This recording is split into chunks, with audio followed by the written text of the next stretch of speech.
Hi there, it's Kim Denny with Inspired Designs, and today I'm going to show you some basic tips on stringing your two-state plaque. This one says side by side or miles apart, family will always be connected at the heart, and it can be made for you with any two states and the city over whatever, or the heart over whatever city you'd like. So here we have a heart over Pittsburgh, Pennsylvania, and a heart over Boise, Idaho. This can also be changed to say friends or sisters or whatever you'd like, and if someone that you know sees your plaque and loves it, but they don't want to make their own, these can always be completed by me and sent out as a finished product, so they can order it that way as well.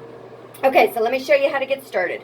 What you're going to do is take the color string that you want to use for your state and tie it onto any nail on the heart in that state. And you just tie it like you're tying your shoes 2 times to tie it around the nail there, so you have a little knot. And then what we're going to do, this is a little bit different than some of the other projects because we give it this little stripey look, but you're going to take your string and you're going to go from that nail on the heart out to a nail on the edge of the state, and you're going to loop 1, 2 times around. Then you'll go on the next nail 1, 2 times around. Now you can stay on this same nail on the heart and reach out to as many as you would like to on the border of the state. Or when it's time for you to move on, you just move up to the next nail on the heart. See, like I did there? And then you'll come out to the next nail on the border of the state. There's no right or wrong way to do this. You just kind of have to eyeball it as you go and move as you are moving around the heart and state.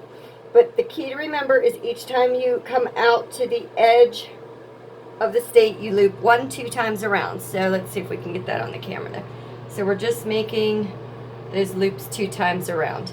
And you just keep moving your way all around. Now keep in mind, the nails, when they're real close like this, when the heart's on this side of the state, you may only reach out to 1 or 2 nails on the border of the state. But on this side of using these nails on the heart, you might need to reach out to 6 or 8 or 10 nails at a time. And you just do your best there.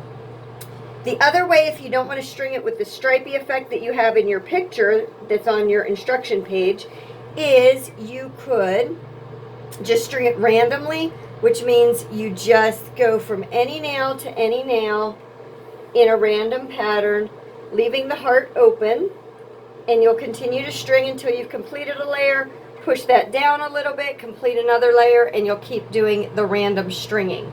So that's another way to do it. Now, whether you choose the striped look or the random look, the next step, let's pretend we have the state all done. The next step would be to do the outline from the hearts to the loop to the other heart. And what you do to complete that, so I've tied a string on the other heart here. We're going to pretend that this state is already strung. And then we're going to go 1, 2 times around and then a crisscross. And then 1, 2 times around and a crisscross. So as you can see, we're looping 2 times around every 2 nails. So if this is A and B, you go 2 times around those and then crisscross in between them. And then B and C 2 times around and crisscross in between them and continue around. You'll go all the way around the heart, you'll come back, you'll trace the loop and go up and finish the other heart as well. The only thing to do once you've done that, so you've done both states, then you complete the heart and the line, and then you just complete the outline of the states. And you do that in the same method that you just did the heart in this loop, but you can use another color if you'd like. Just remember to keep pressing down on the string as you need to so you have more room to work to do your outlines. If you have any questions, you can reach me on my Facebook page. You have the name of my Facebook page right here on the back of your project. It's Inspired. I would also love to see a picture of your completed project on the Facebook page when you're done. You can order more projects through there or through my Etsy page, which is also called Inspired. And I hope you have lots of fun completing your project. Once you are all done, whenever you're tying on or tying off, leave these nice long tails because it makes it easier to tie your knots. And then when your project's done, you can take a little bit of super glue or craft glue, put it on each of where the knots that you tied on at, and then just trim those tails as close as you can without cutting any important strings. All right, have fun. Bye-bye.